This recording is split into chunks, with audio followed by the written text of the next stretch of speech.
Hello, everyone. This is Barbara Murphy-Shannon with Chatting with Coaches. I'm one of your co-hosts, and the other host is Laura Diaz. And Laura, did you want to introduce yourself? Yes, Barbara. Hello, I'm Laura Diaz with In Harmony Coaching, and I'm a life and business coach, and I'm happy to be here chatting with coaches. Hi, Barbara. Hi, Laura. Good to see you.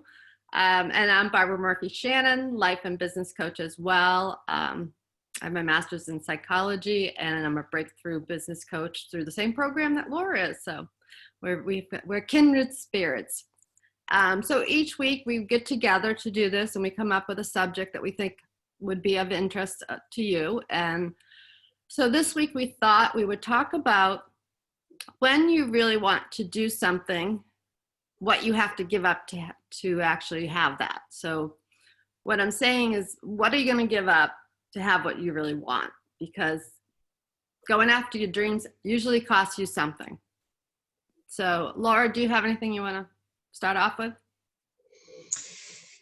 The thing the topic reminds me of many things, but one of the things that it reminds me is that as I was going through my own personal studies is something I heard from one of my mentors is to say, anytime that you're going for something, you have to be willing to give up something of a lower order so that you can have something of a higher order. So in other words, if I wanted to go for a higher degree in my education or my profession, I have to be willing to give up something involved in terms of my time, my duties, my money, so I need to start altering what my patterns are, my daily activities, so that way I can embrace that new change and put some time for it. So I have to sacrifice. Actually, the sacrifice is sacrificing my routine. Right. So that brings up a good story for me. So when I decided to go back to school to get my master's, which is online, very heavy load of work to do, I knew that I was going to have to give up a lot of social events and getting togethers and, watching TV at night with my husband when I would be writing papers. Was it fun? No. No, but it was the payoff. I knew that it wasn't a death sentence. It wasn't going to go on forever. It was, the 3 years that it took me to get my master's. I did take some time off in between because I did need a break once in a while. But I missed a couple parties. I missed a couple cookouts. I missed a couple things in the evening, but it really doesn't matter now. I mean, it wasn't something that I'm going to, like, on my deathbed go, oh, I missed that party. But on the other side of the coin, if I didn't go for my master's, or if something I really want to do and I don't do it, I'm going to have regrets. So it is worth the payoff, but I did have to give up something. You can't have growth without change. Absolutely. And you brought up something about regrets. I read something last week that one of the things that was noticed in different surveys is that people will have more pain of regrets of something they didn't do as compared to the things that they did. Mm-hmm. I might not be wording it right, but in those terms, we will have more regrets of something that we didn't attempt that we wanted to. Right. Yeah, there's a really good, I think it's a book, but I read the article. It was a nurse that worked with dying patients, and she interviewed them, or she talked to them for years and years, and she wrote down, I think it was the 10 biggest regrets people who are dying have. And one is what you just said, is the regret that they didn't do what they really wanted to do. They did what other people told them to do, or they didn't do it because they were afraid, or whatever the reason they didn't do it, but then they have a regret that they didn't do it. And then another one that is interesting is that they didn't spend enough time with their family. And, we were talking about this earlier, Laura, about being present.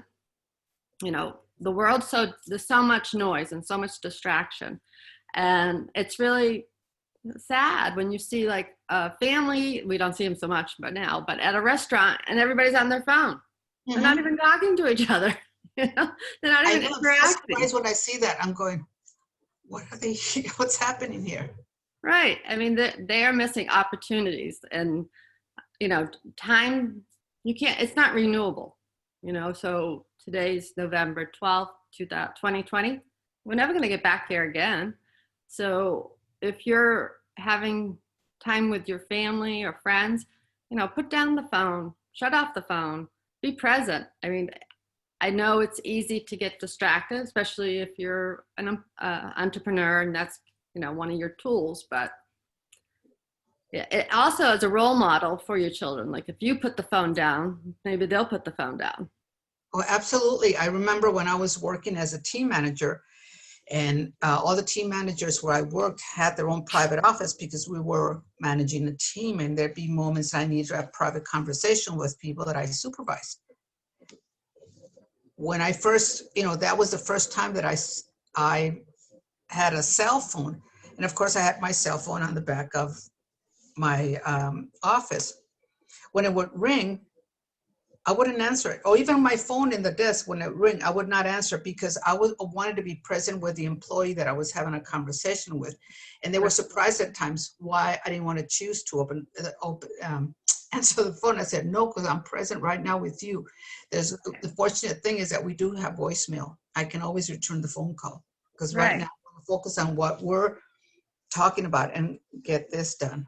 right, right, exactly. And that's another good point, you know, like when you're interacting with employees or anyone, you know, talking on the phone with your mother, like, yeah, again, there's a bunch of Yeah, distractions, but being a good listener. absolutely. And many times when I'm in a conversation with somebody, could be a professional conversation, like when I'm working with a client, I make sure that the phone is turned off Mm-hmm. or at least the sound is off, something, because I don't want that distracting me while I'm in the conversation, because I am not going to answer the phone. The only time that I'm going to answer the phone is if there's a family emergency that I'm pending a call. Could be Right, my mother's sick and she's going to the hospital, and I may say to you, Barbara, I may get a call, so I may be disrupted. If you don't mind, I'll be on the phone for maybe a minute or two and I'll come back. But other than right, that, I will not, have a phone call distract me in a conversation. right. Yeah, because you're missing life. You're missing, you know, what's happening around you. You're missing nature. You're missing, you know, getting to know somebody. And you know, Laura, we're women of a certain age, so so you Oh know, yeah, I didn't have a phone when I was a kid. I mean, neither did I. I you didn't grow know, up. I didn't grow everything up with a worked cell out. phone. I You didn't grow know, up with a cell phone. Or right? having to I do mean, with. we could only use the phone for like 5 minutes, 10 minutes at night, and then we were not allowed to use the phone at all. That's You know, right. call your friend, make a plan, and then get off the phone. Mhm. Yeah, it's a whole different lifestyle than what we grew up right now, and it's a whole way of looking at life. How to get, how to be willing to sacrifice something. And right now, when I'm working with different people, one of the things that we talk about is, setting a mindset that whatever has to be changed, there's going to have to be some changing of patterns, and being willing to take care of that and being willing to make a change, even if it means, making some small adjustments. So Yeah, that way the person can accomplish whatever it is that we said to accomplish. right. Because things won't happen until we're willing to make a change on a pattern that we have. Because the way that we live our life, all of us have rituals, have patterns, what we expect. And if we're not willing to shift that, nothing new is going to happen. Exactly. Exactly. Yeah, there's only 24 hours in a day. And a really good book is James Clear, Atomic Habits, you know, and he talks about like if you want to make change, some people will look at it very overwhelming, you know, like, oh my God, I'm gonna have to do all this, this, this, and this. And he's like, just take it, you know, bite size at That's a right. time, just bite size. So, you know, say you wanna lose weight, yeah, you could go on a diet, start exercising, you know, just, you know, go crazy Or you could just change like one thing. Instead of putting sugar in your coffee, stop using sugar in your coffee. That's one thing, right? Yeah. You do One thing. that. They say that would be 10 pounds in a year from stop Wow. using sugar. Yeah. So that, or stop using butter or whatever the thing is that's your vice. Some people drink soda, some people like candy, some people like a lot of bread, like me. Love my bread. But just being conscious of it and making that small little change to a habit that you have rather than just letting life just become a habit. You just do the same thing every day. Right. Same. Like one project that I decided to take on, was it October? I think it was October. I took a workshop, and it was with one of my mentors, sales mentors, to write a book in a day. But writing a book in a day, of course, we didn't write it in the day. We started it that day. So I decided to continue it. And so I needed to make change. So I agreed with myself that I was going to allow, at a minimum, 3 days, at least half hour to an hour books, that time for me to write or review the chapters that I'm doing for this ebook. Mm-hmm. And then at a certain time, I'm going to be researching people that can format my book. It could be Fiverr, Get to Work, or it could be somebody locally who can give me a reasonable price to format the book to be uploaded to Kindle and Amazon. So I'm doing that. It's just like little bite size. I'm doing my time, half hour to an hour, 3 times a week. Mm-hmm. And then just recently, I started researching on book formatting to see later on when I'm completing who may be a good idea with. Yeah. And I think it's Brendan Burchard who says, or I'm sure he didn't originate it, but like if it's not on your calendar, it's not going to get done. Right. So, if you really want to write this book, you got to put the time on your calendar. Exactly. Otherwise That's what I've you're done. going to be like, yes. The day's gone and you're like, oh, I didn't write anything today. But yeah, you have to put it on the calendar, which again goes back to like the beginning of this conversation. It's like, what are you willing to give up to have what you really want? And you want to write this book, so you have to give up some time in your day to go and write. Mm-hmm. When you could be doing other things and having fun or doing, I don't know, anything. But sitting and writing, I have to also let go of, I also have to release or let go of certain ideas I may have in mind, about being a perfectionist. It has to be a certain way, and allow just whatever flows, just to write it.